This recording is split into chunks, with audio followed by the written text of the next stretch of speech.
இனிய தமிழ் அமுது நேயர்களே, அனைவருக்கும் இனிய காலை வணக்கங்கள்.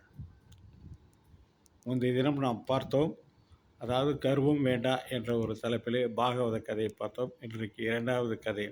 ஒரு நாட்டிலே ஒரு ராஜா, அந்த ராஜாவுக்கு ஒரு அரசலங்குமாரி மிக செல்லமாக வளர்த்தார்கள். அவளும் நம்முடைய தாய் அந்த ஆதிபராசக்தி மீது மிகுந்த பக்தி கொண்டிருந்து அவள் பக்தியோடு இருந்து வந்தாள்.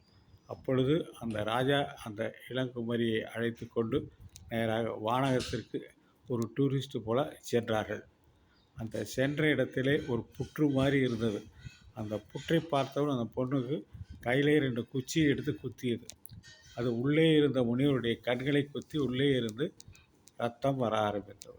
அவள் பயந்து போய் தன்னுடைய தகப்பனாரிடம் கூறவும் அரசன் ஓடி வந்து அந்த புற்றை கலைத்து அங்கே உள்ளே தவமேற்றி கொண்ட முனிவருடைய காலில் விழுந்து தன்னை மன்னிக்குமாறு கேட்டுக்கொண்டார்.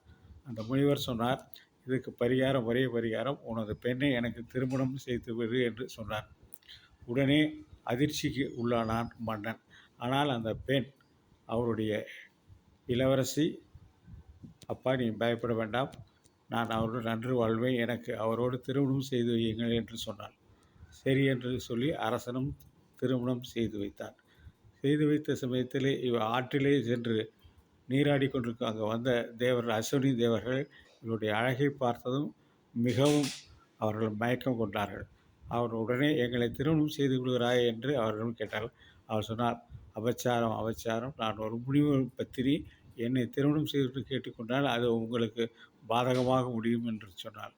உடனே அவள் நேராக அந்த முனிவரிடம் வந்து காலிலே விழுந்து அவருடைய ஆசீர்வாதத்தை பெற்றுக்கொண்டு அவர்கள் சொன்னார்கள், இப்பொழுது ஆற்றிலே குளிப்போம்.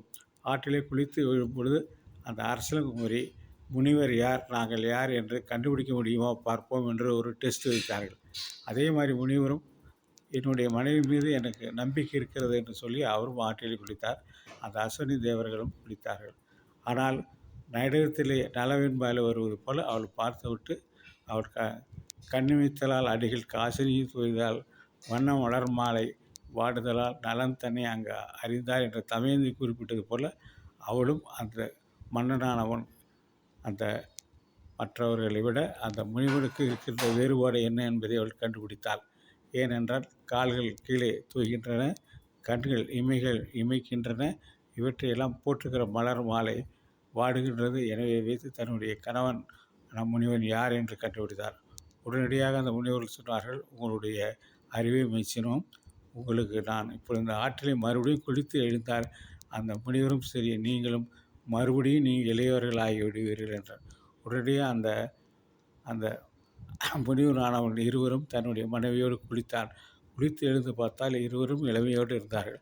அப்பொழுது அங்கே வந்து ராஜா இது தன்னுடைய மகளானவள் அந்த முனிவனோடு இல்லாமல் வேறொருவனோடு இருப்பதை பார்த்து மிகுந்த கோபத்தோடு வந்தான். உடனடியே முனிவர் சொன்னார், நான் தான் அந்த முனிவன், நீங்கள் ஒன்றும் கவலைப்பட வேண்டாம்,